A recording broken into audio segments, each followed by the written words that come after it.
The modern world, with all its high-tech advancements, has accelerated the growth of airborne particles. Every day, the air we breathe is filled with them, both natural and man-made. These include everything from combustion engines and smokestacks to mold and mold toxins. Breathing these airborne particles can make some of us weak and some of us really sick. Somewhere around 50% of the buildings in the United States have water damage.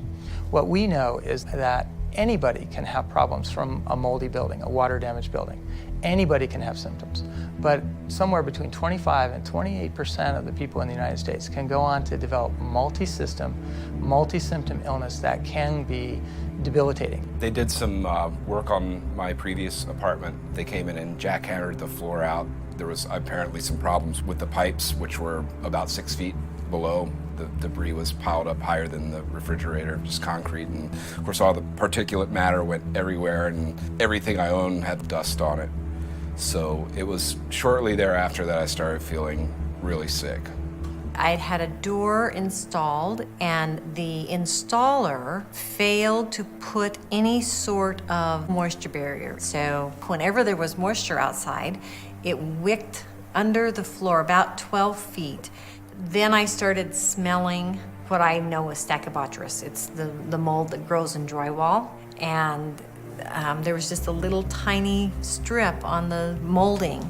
And I pulled that off and got it outside, and I actually did send that in and had it tested, and it was Stachybotrys.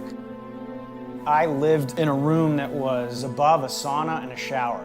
And the exhaust for that sauna and shower, instead of, by code, routing those to the outside, they had routed those exhaust ducts and just dumped them into the wall. So that created a perfect environment for mold to grow. And they did some construction. They ended up ripping open that wall. And sure enough, there was a huge sheet of black mold in there. In a certain sense, it was validating to the degree that, like, okay, this makes sense. There was one leak that their pipe burst inside the wall. My bedroom wall was shared with that person's laundry wall. So when they tested my house, it showed it was the whole building that was infected. And a lot of times people don't even know that they have plumbing leaks, especially if it's a little pinhead leak.